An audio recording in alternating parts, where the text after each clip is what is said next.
There was a marking event this week. Not a racing event, neither joyous nor sad, simply moving. A skipper lugging his past as he crosses the Cape Horn. There it is, the Cape Horn. This is a moment, a real moment for me.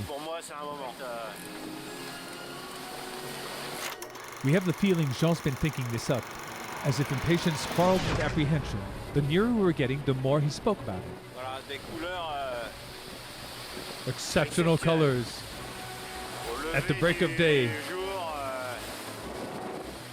And we're 2.5 days before the Cape Horn. I hope this will be the last depression of the south. 730 miles from the Cape. So 2 days from now, we turn left. Now we have 35 knots. We had a 40 knot swat a little while ago. I don't know if you can really see what's going on. This is what rough looks like. We're January 6th on board Ciel. For you, this date may not mean anything in particular. But for me, well, I capsized with VM Matériaux, and Vincent came to my rescue 4 years ago, in zones similar to the ones we're in now. So this is a moment of history, shall I say. I hope I'll pass the Cape Horn in better conditions this time. And on Tuesday, January 8th, he's finally there, and all is perfect. There, this one wasn't snatched, I shall say. So in 1982, I passed the Cape Horn with Eric Tabarly on board Euromarché. In 2004, I was with Duel. And in 2008, I passed it again, but this time with Vincent on PRB because VM Matériaux had sadly capsized. And now, in 2013, I'm on board Ciel. And I can tell you, I'm happy. There were times that didn't mean as much, but this time, it's great. Feels good. There. It's a place full of history.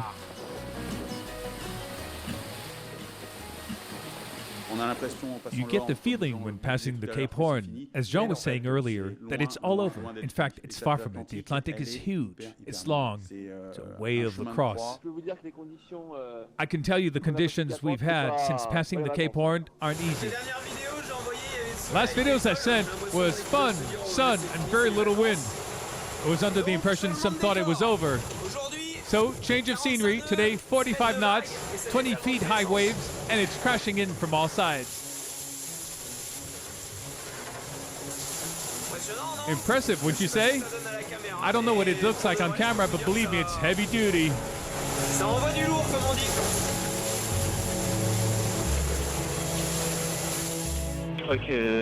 I've very rarely been through such days at sea.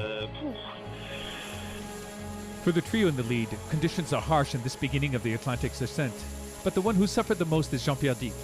As he's about to catch up on the two leading, his furling stay breaks. He comes close to dismasting and has to give up a good number of miles. At this very moment, the race has taken on a new strategical dimension. François Gabard and Armel Lecléac'h, always very near to each other, make different choices. François heads east, Armel more in the center of the waters. Yes, I chose this. Why? Well, because I think the situation's complex, and I didn't wish to take position on one side or on another and block myself on the strategy. Being more in the center of the course, well, this gives me more choices. Next, we'll see. We see Armel has chosen not to choose. It's François Gabard who's widening the gap, a gap between the two men we hadn't seen in weeks, 100 miles at this time of the race. We also see this maestria is highly considered by the whole sailing world. We see he's got all the schemes of what's already happened. He's very lucid about all, about the importance of the gap he's making with Ahmed that's never been so wide. He knows he's in a good position, being more at east, that the gap will keep widening. He's in a strong position, in a spiral where everything works better and better. The more he goes, the more confidence he'll gain. Far from strategic mental tactic considerations on the race's lead, there are all the others still in the Pacific Ocean that's not so peaceful as we already knew. If you wanted more proof, here's some. We're speeding! 23 knots, 24. Gotta be careful. So, we're careful. I have the main sheet here. So, if I notice the helm shifts too much towards the left, I ease right off to avoid the boat from keeling over.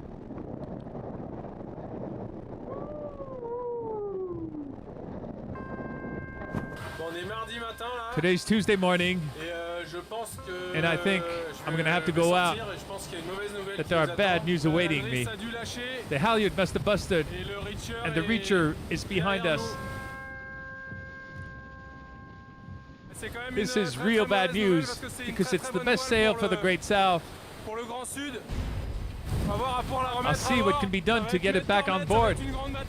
It's going to have to be meter after meter. It's tied up along the boat with rope bands. It's hard to fish out such a sail. Half of the sail is on the boat. I'm going at it by the front. The halyard was split somewhere up there. I've been up since 2.5 hours. Situation is under control. I took 3 reefs on the mainsail, and forward I used the staysail so we can sail on.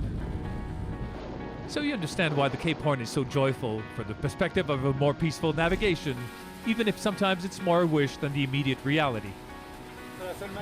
It's the only way to see the Cape Horn. The spots on the left of the radar we see here. They're really very close. I can tell you that this brings a sort of extraordinary warmth to be accompanied by such gods of the sea. This week, 6 have passed the famous Cape. Hello, everyone. I'm at the Cape Horn, and it feels good.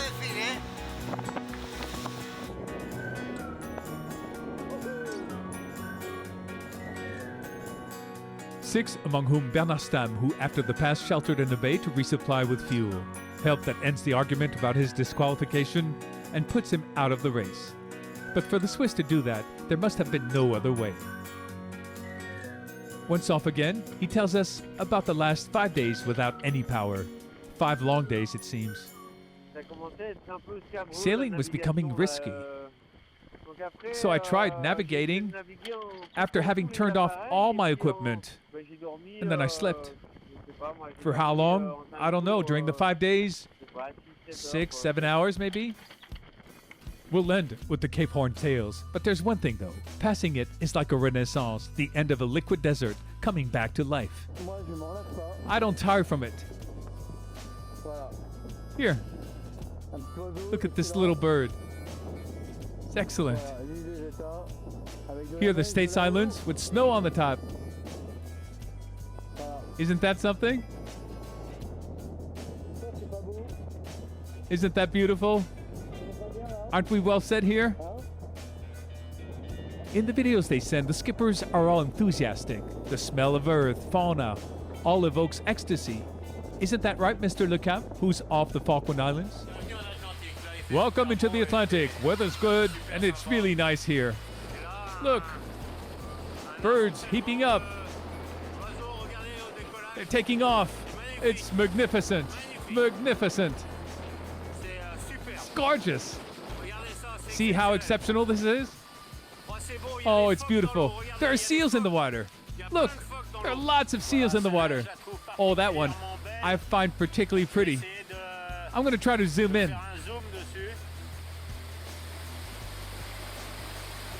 There. She's pure, simple, and so beautiful.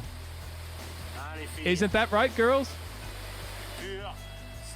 Pure, simple, beautiful. Upon passing the Falkland Islands at the end of the week, Jean-Luc the Flirt is fifth, far from the great maneuvers taking place at the lead, where things do happen. Already, Jean-Pierre Dick has given up his third place to Alex Thompson's benefit, who choose the all-west option, picking up the best of wins, but for how long? Here is a nice progression for Alex, who's passed behind the depression and is running downwind. So far, it's a great option, which gets the game going again. I love fighting, as is required here. True position, me versus Verback, in a day or so. But, the routing, if you run the route from his position and my position, it's quite generous to me, I think. The models don't really take into account me having to cross this area of not a lot of wind. The things I'm doing 15 knots right now when actually I'm doing 0. In the lead, François Gabard maneuvered sooner than Armel, 7 hours exactly, and he's widening the gap. So as you already expect, right before turning on the camera, he's got his famous smile painted onto the ears. There, we're on starboard tack, heading north. We'll be nearing the equator. There's a little squall, which gives this beautiful light. We're on the wind, a little open, going well, about 15 to 20 knots. We're heading almost full north. It's quite good. We're in the right direction. All right, we'll talk later. Ciao.